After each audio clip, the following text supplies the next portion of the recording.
Hey there, welcome to the Posit Data Science Hangout. I'm Libby Heron, and this is a recording of our weekly community call that happens every Thursday at 12 p.m. US Eastern Time. If you are not joining us live, you miss out on the amazing chat that's going on. So find the link in the description where you can add our call to your calendar and come hang out with the most supportive, friendly, and funny data community you'll ever experience. Can't wait to see you there. I am so excited to introduce our guest today, Jenny Bryan, Senior Software Engineer here at Posit. Jenny, thank you so much for being with us here today. I would love it if you could introduce yourself, tell us a little bit about what you do, and something you like to do for fun outside of work. For inviting me, talking me into it, and for all of you folks to show up. I feel like I've been a little bit hermity ever since COVID. And so this is a bit of a starting to do more things like this again for me. Um, so I have been at Posit or previously our studio since 2017, um, working for the most of those years, like as someone who helps maintain packages in the tidyverse, among other things. Um, and I co-authored the second edition of our packages with Hadley, and I give talks and workshops. But so those are sort of the things I do. But for the past, I guess, about 2 years, I've been part of a small chunk of the tidyverse team that's been lent out substantially to the Positron team. So the folks developing this new IDE. So still working some on our packages, but frankly, a lot less than previously and spending more time on things Positron related. And I think another relevant thing, if we end up going in career directions, is that, before this, I was a professor at the University of British Columbia in statistics. And then before that, I worked in management consulting. So I feel like I'm kind of on a third career, and yeah, I have definitely taken the scenic route to what I do now, um, which is, I think overall very good. But then it also gives you some like, oh, I'd be better at this now if I had done it and only this for 30 years or so. But If that's a only. basic overview, yeah, of What me. about something you like to do for fun outside of data work? I knit. I guess that's one of my that's a big hobby of mine that's come and gone over the years, but I think I live in Canada, but I am originally from the US. And somehow my reaction to the past several years in the US has been to knit more to get my mind off of things and do like soothing, repetitive tasks that have a tangible output. And like Right. that's like linear effort in, results out. Yes, You need unless that. you That's also a drop good stitches. counterbalance to coding, I think. Like that you can with knitting, you can be fairly sure that the amount of time you put in is reflected in some sort of physical object, which is really nice. Yes, we have a question from Nicholas in the chat that says, "Is that a Wooble on your desk?" Woobles are actually crocheted, and so that is a Yeah, knitted item that Jenny has. no, this is a gnome that I made part of a limited series. So yeah, I don't know how to crochet really. I fake it in very limited quantities, but more of a knitter. Yeah, I same think idea. you will find that our data community is full of knitters, crocheters, and sewists. Yeah, It's all math, right? And so it's like this wonderful, soothing, tangible math project. yeah. There's so much counting in knitting, y'all. If you're not a knitter, so much counting. All right, Jenny. Well, I want to give everybody a little bit of context so that they can ask good questions. We want to have a great conversation today. So I will remind you if you saw online our sort of little like blurb about what we can talk to Jenny about today. I would like to read it back. So Jenny is open to chatting about adapting your career to embrace change and new technologies. I don't know about anybody else, but I struggle with change immensely. Also, the behind the scenes technical advancements that are sort of empowering the R ecosystem with tools like Positron, Arc, and Air. I just discovered Air this week. My life will never be the same. I'm so excited and thankful for it. And then also demystifying project based workflows and the evolving notion of projecthood. We all know Ginny in terms of project based workflows. A lot of us do, and sort of being a champion of that type of work. But the notion of what a project is as we were moving into a little bit of a positron era is shifting for a lot of people, or maybe it can feel uncomfortable. We are missing the .rproj file in positron. A lot of people are worried about that, and so these are all questions that we can cover with Jenny today. Now, we already have 4 questions in Slido. As a reminder, Rachel just put the Slido link in there. Questions go in Slido. So I would love to get started here. Let's see. I would love Arsenis to get us started, actually. Arsenis, you always ask the best questions. If you're available to unmute Yeah, and I'm ask to that. available. Hi, that'd be great. Hi, Libby. Thank you so much for that compliment. Thank you, Jenny, for joining us today, and thank all you Posit folks for running this as usual. But my question is for pretty simple, I think. Jenny, as a builder of the tools that data scientists use, right? I'm wondering if you have any insight into how you see the demand kind of shaping up in terms of the tools that data scientists now want to use most. For example, when RStudio came out, like the being able to see your environment while you were coding was a huge thing, and then the viewer was another big thing. So what are some of the things that you see really kind of being asked for a lot, or kind of building a lot of demand for? LLMs. Everyone wants to be able to get the LLM of choice in their brain and like focused on their problem and contributing ideas or code. I don't know. That's what it feels like to me. Like the main thing that comes to mind is that, you know, is just like totally table stakes for any tool, that if there is any LLM relevance, people want it and they want it like yesterday. Um, that's the first thing that comes to mind. Um, and then I guess because I mostly think about Positron these days, um, just like helping people create and maintain like very healthy like environments. Having the different tools that they work together play nicely together. It's easy to like stand something up and getting the whole system working well together. But that's always been um, true. But I feel like, especially now that I'm working on an IDE that serves Python as much as R, um, I'm much more exposed to like the problems of Python people, which definitely includes standing up environments constantly. Um, and so then I'm also like thinking about that more for our users as well, just because it like simply comes up more in a polyglot user base. Awesome. Thank you for the great question, Arsenis, to get us started. I would like to ask a question because it's something that I've been thinking about a lot with Positron, and it is just the adapting to change part. Like, have you experienced needing to adapt to change recently, and how have you embraced it? Because, especially with LLMs being a topic, I am an LLM curmudgeon, and I'm having a hard time adapting. Give us some wisdom there. Well, so sometimes crying helps. I like definitely when I first started working on Positron, and I'm not just trying to like be funny, like I had multiple episodes of just like sobbing in frustration. And but I was comforted by the fact that someone named Brian Lambert, who's also on the team, who was there much ahead of me and works more on like user interface front end stuff and not so much on our stuff, but he shared that he too had cried multiple times about the project because it's a very challenging code base to get to know, even if you are already fluent in all of the technologies involved, which I most definitely was not and arguably still am not. So like it's just plain hard.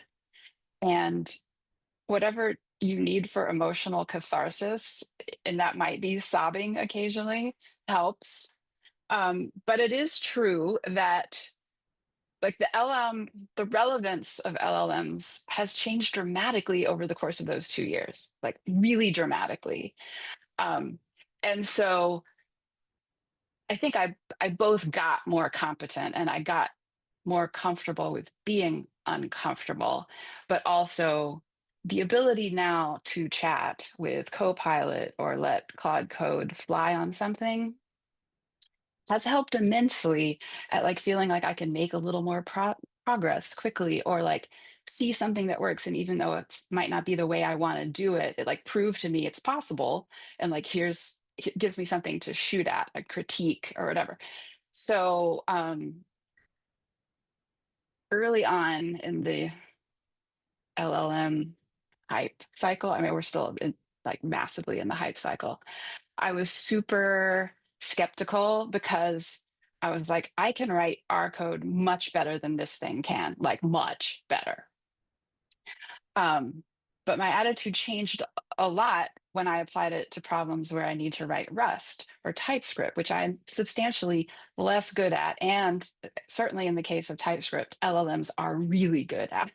And so I think part of one's skepticism about using these tools can also come from like, well, how much are you expanding your comfort zone? It's like if you stay in your comfort zone, the relative gain might be small depending on what your comfort zone is. And so I think one way to use them, or at least to understand why other people are using them, is that they are getting outside of their comfort zone more often, and then having this tool that helps explain code to you or helps generate code to you, and like, you know, there are better and worse ways of using it, like is a real accelerant.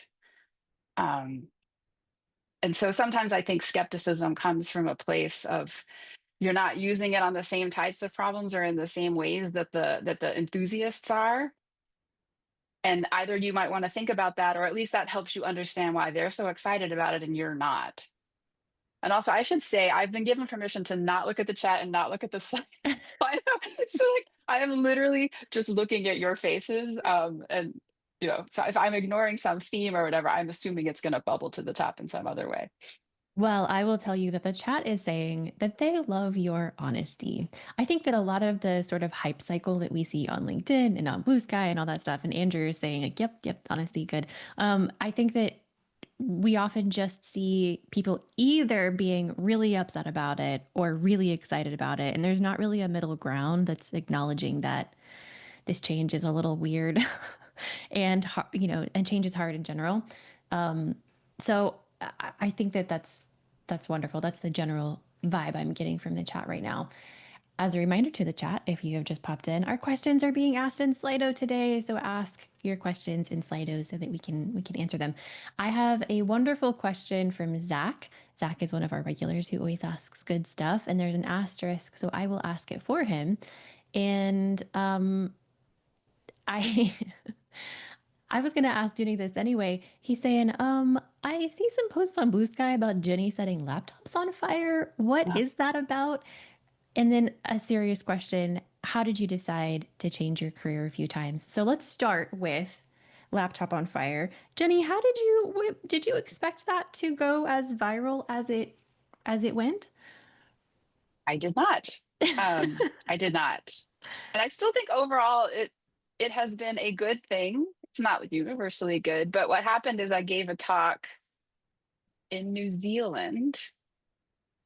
And it had a lot of like workflow and process stuff in there. And I had 2 slides that were very provocative. Like one was, you know, if I open up your project and I see like set working directory, blah, blah, blah, I will come to your office and set your laptop on fire.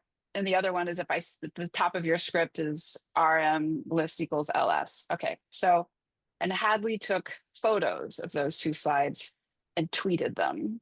And this was, you know, back in the heyday of r stats Twitter. And yeah, people lost their ever-loving mind. Like it was very, very upsetting, or yeah, reactions all over the place, but definitely a reaction. And so I then felt the need to write a blog post about like clarifying what I was talking about.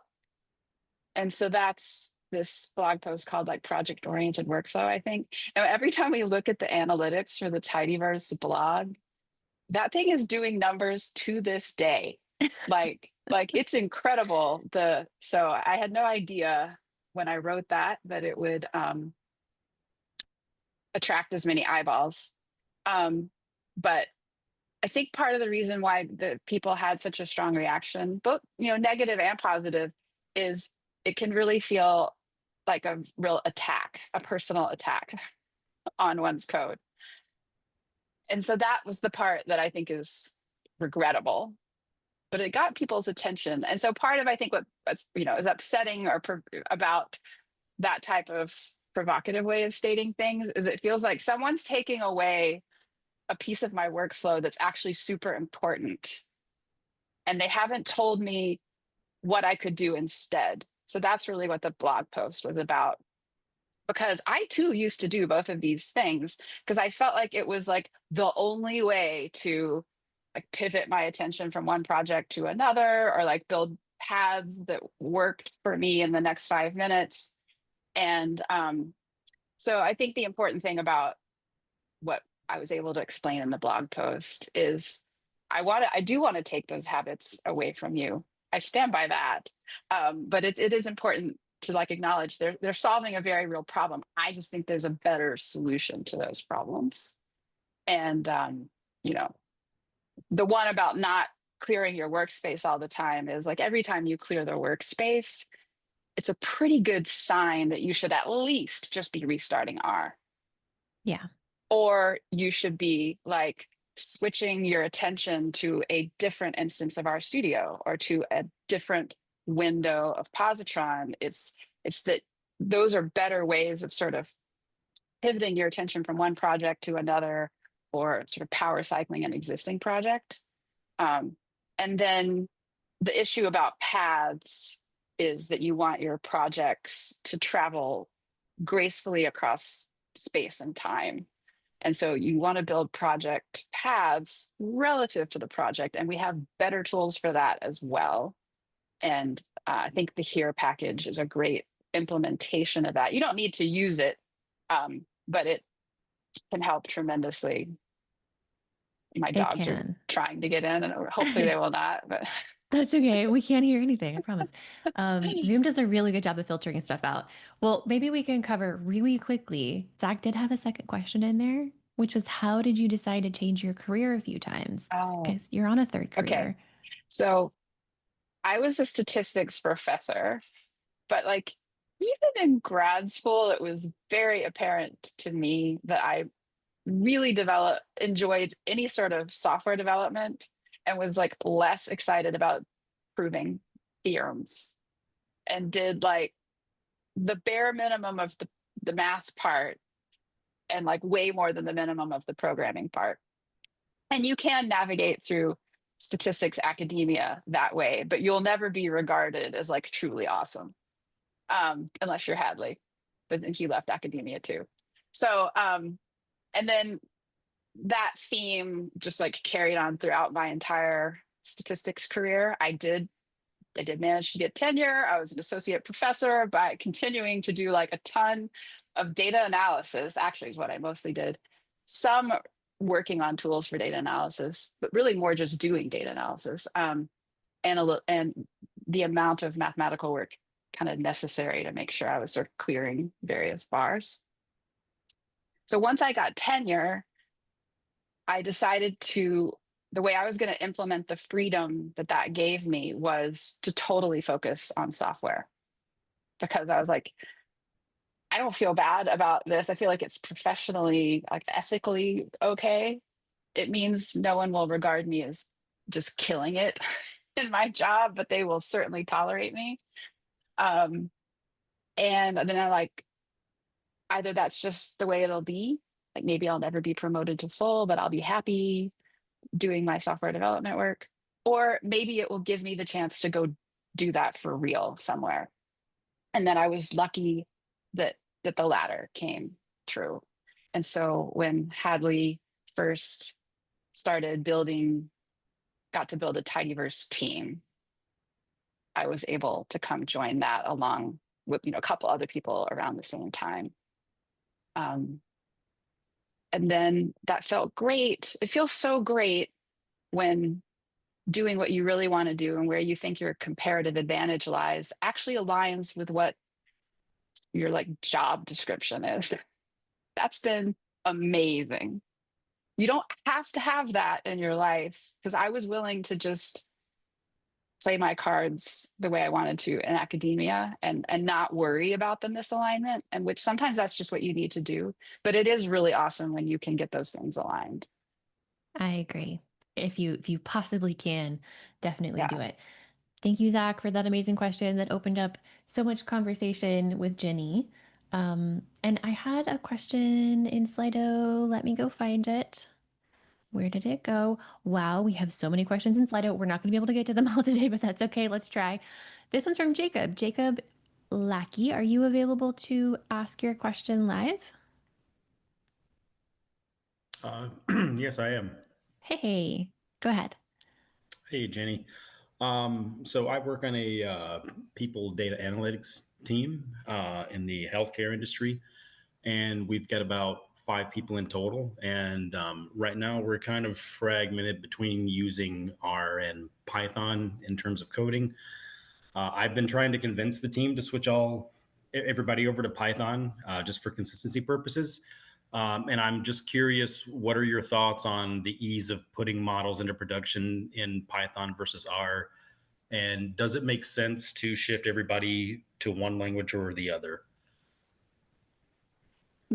I feel like I'm not a great person to answer this, and this, I guess, from two perspectives. First of all, I'm like a diehard R fan, so I'm gonna say, no, you should be getting, if standardization is your goal, get Yeah. them all to use R.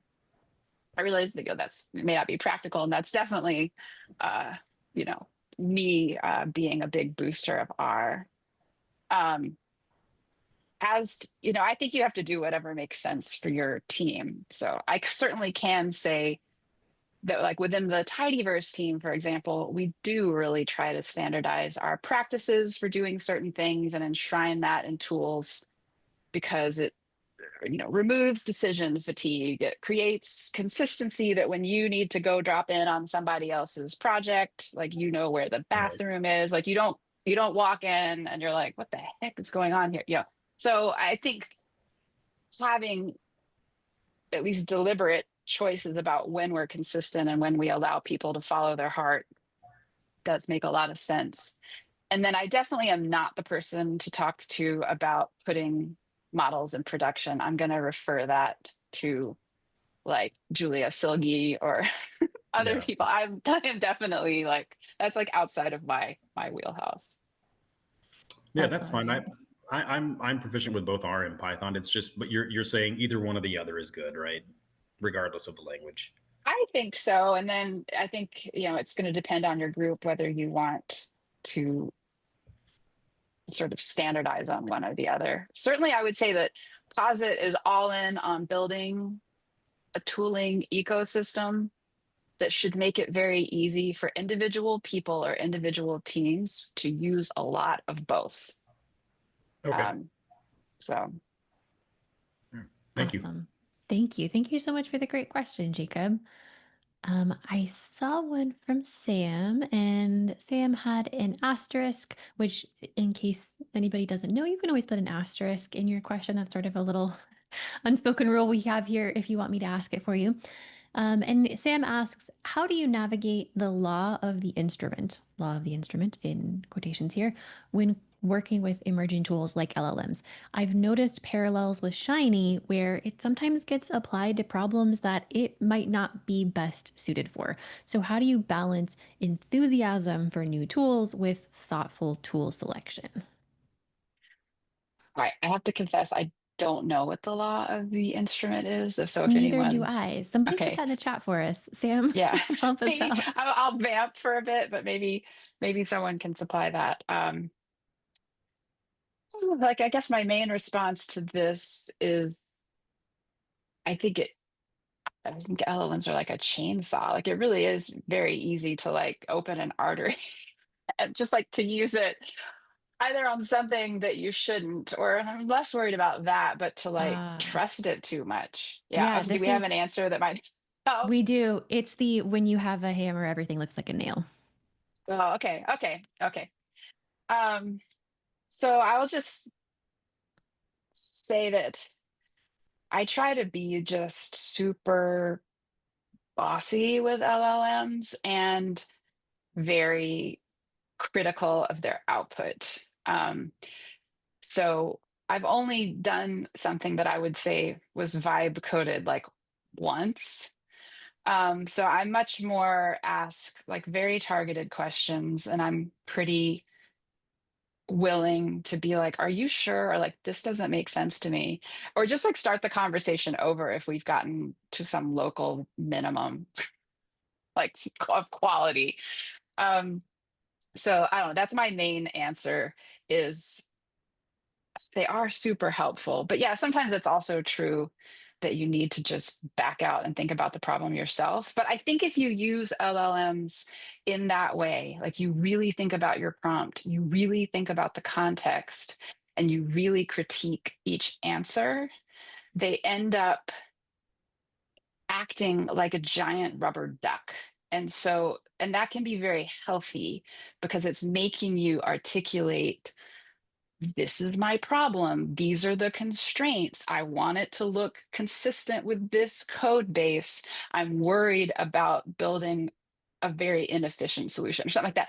But like forcing you to say those things actually forces you to think those things. So I think certain types of habits in your LLM use can actually force you to refine your own thinking, whereas before you might have just started coding. Right. So I think there are ways to use them that keep your brain like plugged in. I agree. Kylie in the chat says, I use an LLM as a critical colleague.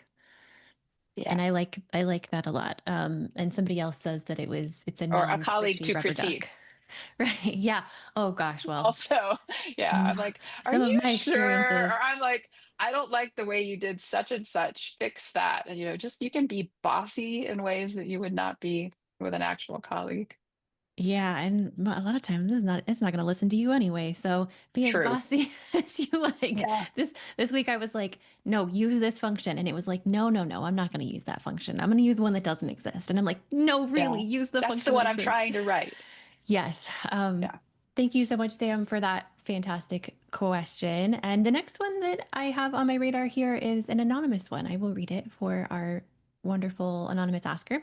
It says, I've found myself leaning towards development and software engineering within my data science role, but I have no formal software engineering experience or education. So, do you have any general advice for those data scientists who find themselves wanting to maybe branch out more into software engineering but don't have the formal training?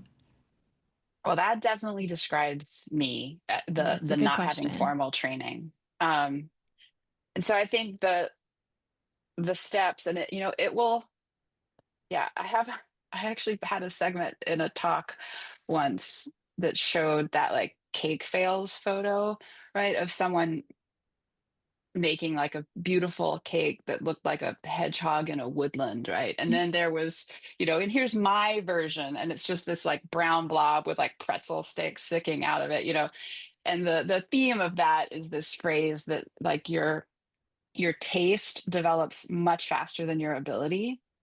So once you decide like, hey, I'm really into software development, then you start looking at your own code and you're like, God, that's just so awful. And so then how do you like start making forward progress again? So I definitely went through this. I think I continue to go through this. So really reading the code of people whose work you respect is the number one thing that changed how I wrote code. Number one. So like actually reading a lot of source code written by someone who you admire. It has helped, of course, a lot. Like once I joined our studio and I was part of the Tidyverse team, getting code review from people whose code you admire and just being able to take the feedback without feeling crushed or whatever. Of course, that, highly benefits from having, well-wishing, polite people to do that. But so reading other people's code, really inviting people, if you can, to review your code. Another early thing I did was, just starting to write packages, just like forcing myself to do it, even though I was kind of embarrassed by some of the internals, but like pushing some small project to completion instead of getting stuck on, oh, this isn't perfect, this isn't right. But I'm like, well, it behaves right. I think what's inside is kind of gross in many ways, but it has the correct behavior, and slowly leveling up the internals, maybe by starting all over. And often finding those little projects that you can just force yourself to complete is much easier if you allow yourself to do something kind of recreational, because it feels like the stakes are lower, and it feels less awful to make mistakes or to feel like, oh, the internals are kind of gross. But if it's a package, to analyze your Spotify list, like, I mean, the stakes are low anyway, so that's fine. But so sometimes finding a project that's like interesting enough to you personally that you want to do it, but it's also silly enough that it's fine if it's not perfect, can be very good for getting unblocked. Um, Yeah, and then like hanging out in places where people talk about code. Like our stats Twitter was good for that, but I think you can find Slack communities for that, following certain hashtags, following the GitHub repositories of packages you care about, and like really listening to what do people talk about? What do pull request reviews look like? There's a lot of people who work in the open, and you can lurk in lots of situations where sort of people you admire are talking in detail about code and refining things and working out disagreements, and can sort of learn a lot just by watching that happen, even if you don't work on that team or whatever. Those are a few ideas. Those are great ideas. I encourage everybody, actually, if you ever feel intimidated about the people who build the tools that you use, like go check out GitHub issues on like Watch them work. dplyr. Yeah. Go look at Hadley trying to figure out the name for purr, like suggesting a bunch of things that were not purr that were wild. They work out loud and in the open. There's no secrets there. So go check those out. Thank you so much for the wonderful question, anonymous asker. There are also a couple of replies on your question in Slido if you want to go check those out. There are some people saying that they feel the same, although I'm marking this as answered now, so it's going to go away. All right, I saw a great question from Rodrigo, and I believe Rodrigo says that, yep, Libby, can you ask this for me? Awesome. The question is, why should I learn Positron instead of VS Code? Oh, because if you like having an interactive REPL right there, for example, like so the R console that you can send code to, I guess this is possible in VS Code, but involves like a lot more fragile setup on your part. So having that be a just basic core feature of the IDE for a practicing data scientist who uses R or Python or R and Python, I think that's huge. Like the way the console is, feature one in Positron, then I think also, after that comes things like the environments pane, the plots pane, like all the sort of data science specific tooling that's just the core product, as opposed to things you might need to sort of configure and get working together on one day and then sort of actively maintain to keep them all playing nicely together. I think those are the main reasons for Positron over VS Code. My colleague Davis is here, who was also seconded to the Positron team with me. Do you have anything else that you think we should add? Did you mention the Data Explorer? Did I hear that? I was just going to say okay. Data Yeah. Explorer. Okay. Yeah. So having, if once you've got a data frame in one of your R or Python sessions, and you have a way to like fling it into this Data Explorer through different gestures and look at it like it's a spreadsheet, which can be super handy. The way I use it is when what few data science tasks I still do is frequently I need that kind of tangibility to write my code or to figure out why my data wrangling code isn't working, and can use that sort of spreadsheet to like stare at the data or like get a few rows at the top that I feel like are causing me problems to better create my code. Yeah.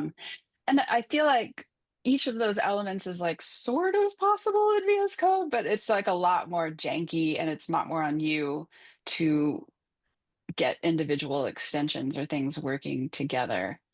But yeah, when I see these questions, when Positron is discussed in places of like, just why don't you just use VS Code? I'm like, are you serious? That's like my actual response to that, because I'm like, it is so different. So it usually tells me like this person doesn't do a ton of data science, or they're like completely notebook focused, and they're getting all that stuff sort of from notebooks, and they don't know what they don't know, is my reaction when I see comments like that. I'm like, that tells me that you've never worked in this way and experienced how awesome it is. So that's like, that could be a slightly obnoxious answer, but I'm always like actually really surprised by that We question. don't feel like you are obnoxious, Rodrigo. Okay. We really love you asking this No, my question. answer might be obnoxious, but Yeah, I do think it's a good question though. It comes from, and this is totally me, and I could be undereducated about it, but I think it comes from like, I think notebooks are so popular in Python partially because there wasn't like an RStudio type thing, but people still wanted the interactivity. And so that problem got solved in a different way. But I still think the way we do it in R and RStudio is extremely relevant to Python. And it's pretty different from what you can do in VS Code, or you can do it better in Positron than in VS Code, I think. Yeah, and a lot of times some of the people that I've talked to who ask this question already have a really, really customized VS Code setup, and they're like, oh, well, you can do that in VS Code with an extension, and they're just kind of not thinking that, oh, I've spent the past 5 or 6 years customizing my VS Code. This and really rigging it to work for me. Yeah. Whereas with Positron, there might be some differences, but it's kind of right out of the box. And one thing that as an educator I have really enjoyed is I can get someone set up in Positron fairly quickly, and they have all the same functionality out of the box that I do. I don't have to like teach them how to go search for the extensions that are going to specifically solve their niche problems. Everything is just there for them. It's amazing. Yeah. So if someone has crafted a system for themselves over the years, the value proposition might be lower, but there's a whole bunch of people for whom it is super compelling. I agree. All right, well, let's move on. Rodrigo, thank you so much for asking that brilliant question that we were all sort of wondering as well. And I saw a question from Dami, my buddy Dami. Dami, are you available to ask your question live? Of course. All right, let's do it. It was one about happy Git and then GitHub user for R, I think. Wait, how do you find questions? Okay. I'm going to highlight your question, so it's going to pop up to the top, and I will also stick it in the chat.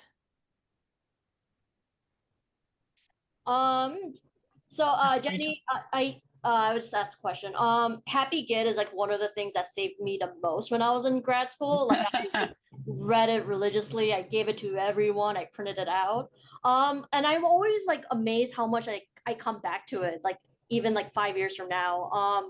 Can you tell me like how you write like technical documents? Like how do you like view the audience? Like how do you gauge the skill levels? And do you have any tips on how to like, talk about these kind of really technical questions or technical skills to like non-technical audiences? Well, one like principle that like definitely comes to mind for me is if there's something I needed to know to work, it needs to be in the talk or the book or the post or the docs. And if there's something I have never needed to know, it does not need to be there. Or like that's and that's like super clarifying because I think often when you write docs or books or articles or whatever, it's so easy to be like, you pull way back and you're like, let's start at the very beginning.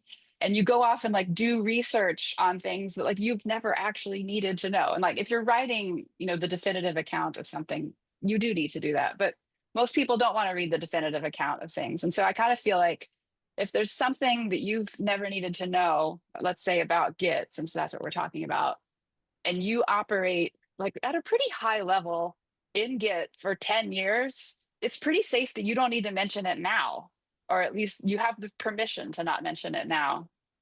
And likewise, there's often gross little moves that you need to make that actually help in your daily life, but they feel like too small a detail to mention, or it's embarrassing that you do this. And then I'm like, no, if it's like some move that you need to make on a regular basis, even if it feels inelegant, you should probably write about it because it's friction that actual people do encounter.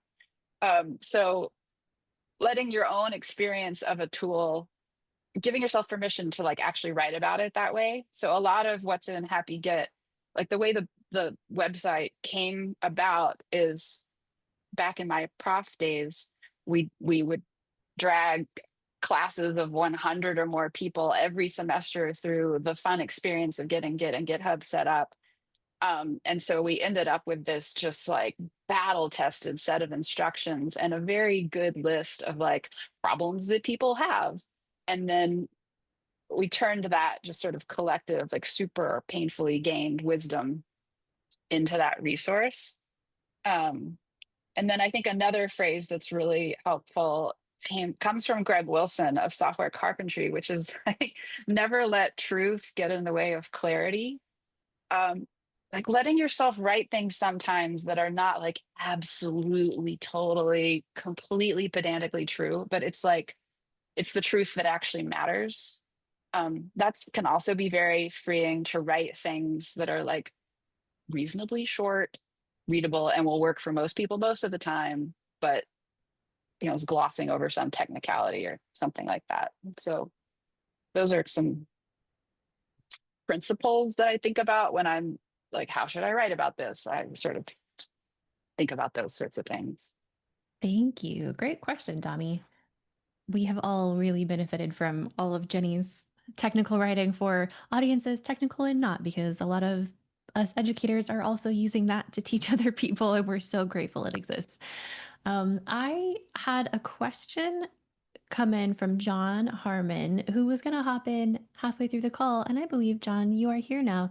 Would you like to unmute and ask your question? And I think it will cover some other questions that we had in Slido that are on the same topic, actually. I think John said he can't talk right now, so you might need to. Oh, John, that's okay. I can ask it for you. John says that he is really interested in hearing how you use Positron for our package development. And if you have things that you sort of miss from our studio, or things that you really, really love about Positron that our studio can't do. He says Positron still breaks his kind of ingrained package dev workflow too much right now, but it's possible he just needs to push through and make the switch. So I do all of my package development in Positron now. It is, safe to say I think it's approximately true that there's nothing about our studio that I miss in package development. The one thing maybe is I still have like almost all my vignettes are in R Markdown. And so our Markdown workflows are a little better in our studio versus Positron. But like the way I'm going to tackle that is gradually to convert my vignettes to Quarto vignettes, which is fully supported by the ecosystem now. But so otherwise, so if he wants to elaborate somewhere that people can see it on like what is sort of tripping him up, that would be interesting to talk about. Of course, I'm biased because like what I've actually worked on in Positron is, you know, a fair amount of it has been package development stuff. So obviously, if there was something I thought was gross or missing, I would have worked on it. But you know, we're still constantly having to like prioritize things, and there are known problems that simply haven't risen to the top of the list yet. Something that I do really like and that I've worked on that also admittedly still needs more work is the test explorer in Positron is legitimately something that exists in Positron for package development that there is no equivalent in our studio. So when you test your R package in Positron through Command Control Shift T, which is the shortcut lots of us have associated with it, or using the command in the command palette, it runs your tests not through DevTools test in the console, but through this test explorer, which has its own view over in the sidebar, which I think is very cool. There are obvious improvements that still need to be made, but I already think even this first iteration is like a pretty nifty step forward in being able to run tests selectively and to sort of see your failures and successes in a very navigable way. But yeah, did he elaborate on specifics that are tricky? I do not. Okay. I do. Oh, wait. There is something in the chat here. John says, I haven't tried again super recently, but kept running into annoyances last time I tried. I switch over if I have GitHub merge conflicts, but so far that's the only thing that brings me over. I'm guessing brings me over to Positron because working out Git merge conflicts in Positron is so much easier than in our studio. That's very true. Yeah, but we can move on. We only have 7 minutes left. So let's hop on over. There was a question from Adrian in the Slido that I wanted to point out has some really good replies to it in Slido. In Slido, there's a little view replies button. And Adrian, if you are available and wanted to ask your question live, you definitely could, and I can call out some of the helpful replies as well. Hi. Yeah. Hi. So thank you, Jenny, for doing this talk. You're definitely a legend in this community. It's really great to hear from Thanks. you. I am like now at the point where I'm like at the base of the mountain of like developing my first R package, and like I conceptually get that like it's a great thing to do to like hone your skills and even add to like a personal portfolio, but it just feels like there's so much upfront work that like to your kind of like knitting thing, like there's just so much at the front end that you don't end up seeing, Yeah. and it just feels like so overwhelming sometimes. So could you maybe speak to like the value that you see in it and like ways that you can maybe kind of clear that mental hurdle and feel like you're going to get some value from it? Well, I highly recommend doing like a speed run to some micro package that fully works as one function, but it has a website. That function is tested. Like that is a vastly better way to move forward than writing tons and tons of R code. You know, I've written 20 functions and they all live in like something.r and I source them. I'm going to turn that into a package. Well, actually, you could turn that into a package, but I would still recommend create the package, bring one function in and get it documented, tested, create the website, like get the whole little ecosystem working, and then port your second function over. And this is for a variety of reasons. But first of all, it's like super motivating. Like the first time you see a help topic that you wrote in the help pane, that feels so great. Like that's like the package development equivalent of making your first ggplot. It feels tremendous. And then the first time you see that on the web as part of your packages, like package down site, also super motivating. Okay, so like, whereas if you just like hone one function over and over and over again, that just feels like that's what you've always been doing. So getting the whole little thing working is very motivating. And also, you're going to make mistakes along the way. And if you're getting the documentation to work, you're running our command check, you're making the website, you're pushing, you catch those little mistakes like right away. And since you've only changed like 4 lines of code in the past hour, it's like pretty clear where you made your mistake and you can solve them. And then you learn and you don't make that mistake again. Whereas if you write all your functions and then you're like, okay, I'm going to write all the tests. Writing the tests will teach you that some of your functions weren't really designed well. And then it just feels like a giant headache and it's like super easy to get demotivated. So that's my main advice. And so the R Packages book has a chapter towards the beginning called The Whole Game. And it speed runs creating an entire package, like setting it up on GitHub, all of it with like one very silly function. So I would recommend doing that or doing that with your own one silly function as like the way to sort of get unblocked. And then once you have something that works, it feels great to like, all right, I'm going to add one new feature. And it feels very doable. Adrian, message me on LinkedIn too. I'll send you my notes. I took a 1-day package fundamental package dev fundamental course at PositConf, and I still have my notes. I'm happy to share those with you. Also, you can make a data package where you're just packaging up a bit of data. That's really easier than, I have this whole package. That's a great idea. Functions. Yeah, you could totally do that. Thank you for the fantastic question. I love it so much. I know that we are sort of at the end here. I wanted to sort of ask you a career advice question. I know that Dan had asked one.